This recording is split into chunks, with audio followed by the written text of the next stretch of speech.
Aujourd'hui on se retrouve pour la vidéo avant-match Barça contre Villarreal. Le Barça accueille Villarreal au Camp Nou pour la 26e journée de Liga.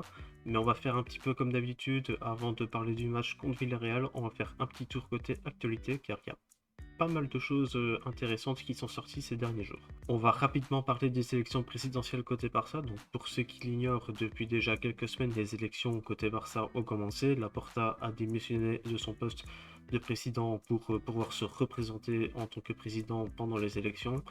Le jour de vote aura lieu le 15 mars. Et donc dans un premier temps, on aurait donc les joueurs qui seraient plutôt en faveur de garder Laporta comme président du Barça, car tout simplement ici on a comme actualité plusieurs joueurs du Barça ont signé des bulletins de vote pour Laporta.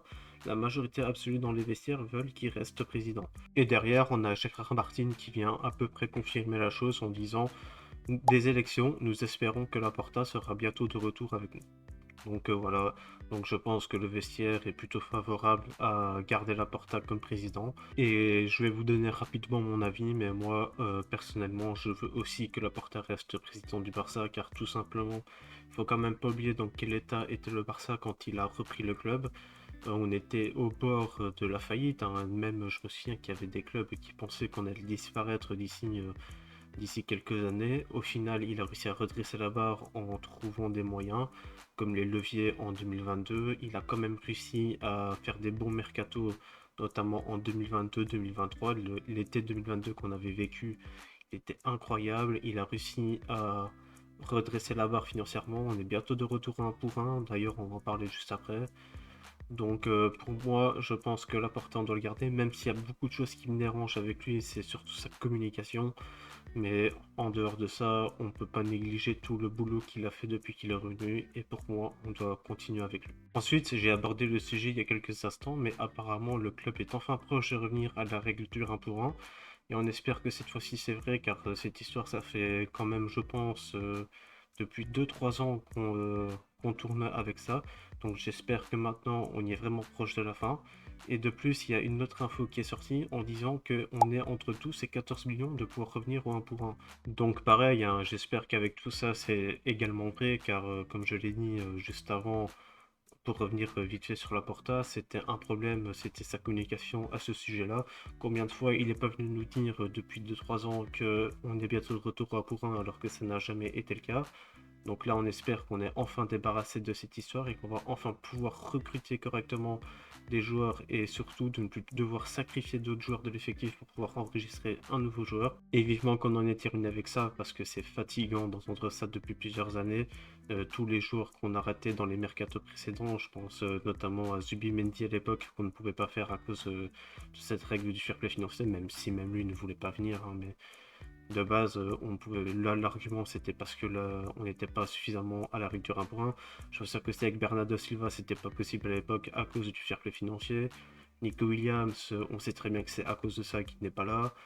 Et j'ai plein d'autres joueurs, hein, qu'on a ratés par le passé. Je pense aussi à ceux qu'on a dû sacrifier à cause de ça pour enregistrer d'autres. Gundogan, les joueurs en prêt qu'on n'a pas pu garder à cause de ça aussi. Cancelo et Joao Félix, parce que à l'époque, le plan était de garder les deux, mais à cause du fair play financier, on n'a pas pu les garder.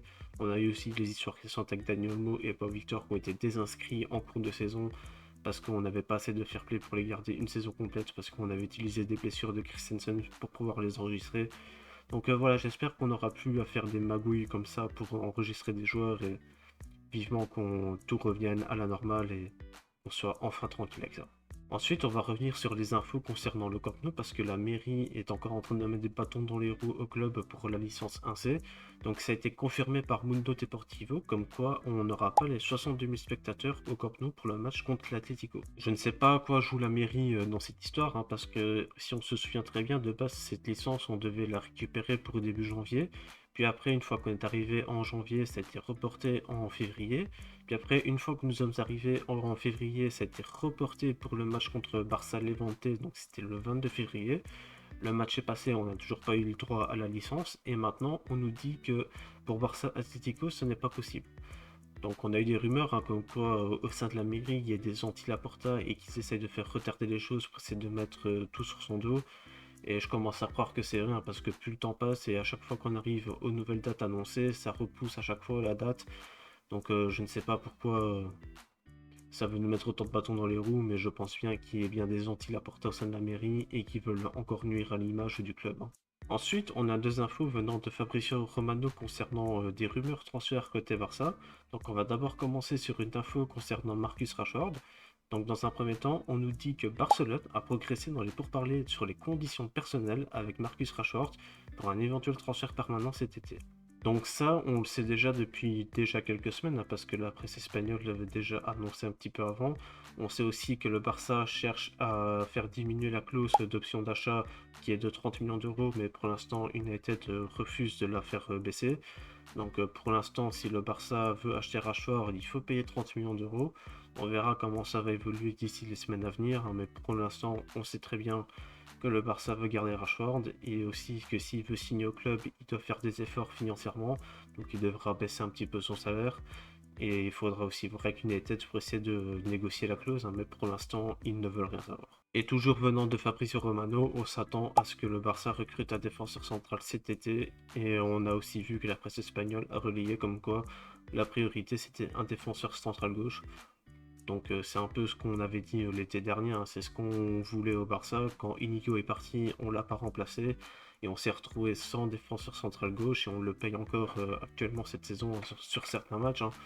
On voit qu'il manque un leader en défense et qu'on a un cruel manque d'expérience, qu'on est obligé de bricoler avec Gérard Martin pour jouer à ce poste-là alors que ce n'est pas son poste. On a Eric Garcia Koubarsi parfois qui joue aussi central gauche sur leur mauvais pied et on voit à quel point ça coûte à l'équipe sur certains matchs. Donc on espère que pour le prochain mercato, on pourra ramener un défenseur gauche de préférence de classe mondiale, hein, mais ça je pense que ça va être compliqué. Mais on espère qu'à ce poste-là, les problèmes seront vite réglés. Et pour terminer, on va parler vite fait de nos adversaires potentiels pour le tirage des huitièmes de finale en Ligue des Champions. Donc le Barça affrontera soit le PSG ou soit Newcastle. Donc dites-moi en commentaire si vous avez une préférence, hein, pour l'un des deux.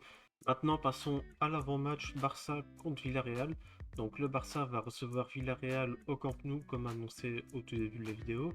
Villarreal sont actuellement 3ème de Liga à 10 points du Barça. Donc le Barça est à 61 points, Villarreal est à 51 points.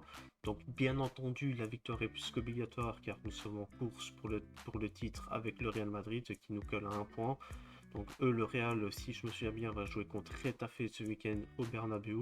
Donc je pense que le Real s'imposera contre Retafe parce que Retafe donne souvent ses fesses au Real et le Real généralement dans son stade s'impose, perd rarement des points là-bas. Sur les 5 derniers matchs de Villarreal en Liga, ils sont sur 3 victoires, une défaite et un match nul. Donc on sait très bien que Villarreal en Liga est un peu différent du Villarreal qu'on a vu sur les autres compétitions, hein, parce que Villarreal en Ligue des Champions a totalement été clownesque, hein. Si je me souviens bien, en phase de ligue, ils ont fini dans les derniers, et je crois qu'ils avaient pris un seul point.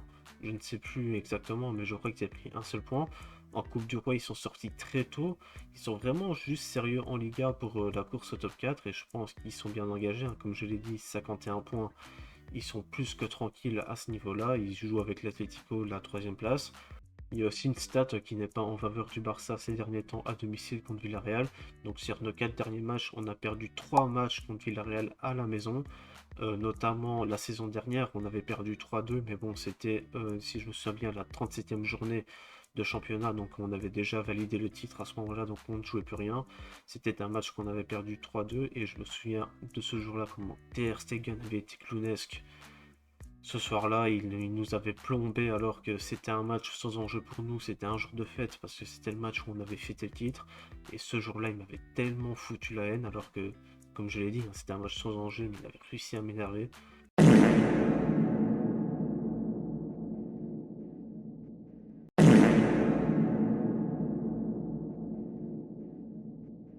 On a aussi cette fameuse défaite sur la saison 2023-2024 où on perd 5-3.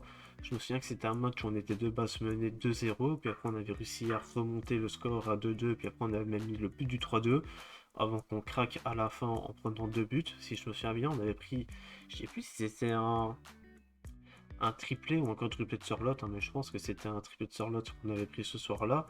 C'est même le fameux soir où Xavi avait annoncé sa première démission avant de annoncer quelques semaines plus tard comme quoi il avait prolongé avec le club. Et puis après la suite, vous la connaissez. Mais c'était un mauvais souvenir, c'était à Montjuic. Et c'était un match où on avait complètement pris l'eau, on s'était écroulé à la toute fin alors qu'on avait fait le plus dur en remontant les 2 buts de retard. Et il y a aussi cette fameuse défaite à la saison 2021-2022, donc c'était à la 38e journée, donc il n'y avait plus le moindre enjeu, mais on avait perdu 2-0. Ce match-là, j'ai plus trop de souvenirs de ce match-là, je me souviens plus de qui avait marqué d'ailleurs, mais je sais que c'était un match qui se jouait à la toute fin et qu'il n'y avait plus d'enjeu. C'était une saison, on avait fini deuxième de Liga et on ne jouait plus rien à ce moment-là. La deuxième place était assurée quoi qu'il arrivait. Villarreal, je pense que ne jouait plus grand-chose non plus, ou je pense qu'il jouait une qualif en Coupe d'Europe, hein. Franchement, je m'en souviens plus trop, mais je sais que côté Barça, il n'y avait plus d'enjeu. Donc voilà, hein, tout ça pour dire que en gros, sur ces 3 défaites, t'en avais 2 qui ne comptaient pas tant que ça, parce que c'était des matchs où il n'y avait plus d'enjeu pour le Barça. Donc il y a vraiment que le 5-3 qui a fait très mal en 2023-2024, mais si pas sur les 2 autres défaites. Comme je l'ai dit, c'était des matchs sans enjeu et qui n'ont pas de conséquences pour nous. Mais bien évidemment, ce sera un match qu'on devra prendre au sérieux parce que, comme je l'ai dit, on a la course au titre avec le Real, on a un point d'écart seulement avec le Real Madrid, eux vont jouer Retafe et comme je l'ai dit, je pense qu'ils vont gagner contre Retafe, donc nous on devra faire de même, mettre fin quand même à cette petite mauvaise série parce qu'on est sur 2 défaites de suite en championnat à la maison contre Villarreal. On se souvient aussi que le match aller à la Ceramica n'avait pas été si facile que ça pour le Barça, hein. Je me souviens que Villarreal avait pris un carton rouge et là on avait été plus tranquille. Mais avant qu'ils prennent le carton rouge, ils faisaient quasiment jeu égal. Ils ont même eu le dessus à certains moments face à nous. Donc on espère qu'on fera mieux comme match aller et surtout prendre les 3 points et aussi continuer sur le même état d'esprit qu'au dernier match face à l'Éventé. Ensuite, on va passer à mon 11 idéal pour ce match. Donc, pour commencer, comme d'habitude, ça ne bouge pas et ça ne bougera jamais. Rohan Garcia dans les cages. Ensuite, en latéral droit, Jules Koundé. Kouparsi, Eric Garcia pour la défense centrale. Ensuite, pour le poste de latéral gauche, j'espère que Baldé a vu le match de Cancelo contre Levante et que ça va le pousser enfin à se sortir les doigts du cul. Donc, on met Baldé en latéral gauche. Pour le milieu de terrain, Pedri, Frenkie de Jong. En numéro 10, je mets Fermin Lopez. Ailier droit, Lamine Yamal, comme d'habitude, ça ne bouge pas. Ailier gauche, Rafinha, comme d'habitude, ça ne bouge pas. Et en numéro 9, Ferran Torres. C'est terminé pour cette vidéo, donc n'hésitez pas à me donner votre avis dans les commentaires. N'hésitez pas également à la liker. N'hésitez pas non plus à vous abonner et à activer la cloche des notifications pour ne manquer aucune de mes vidéos.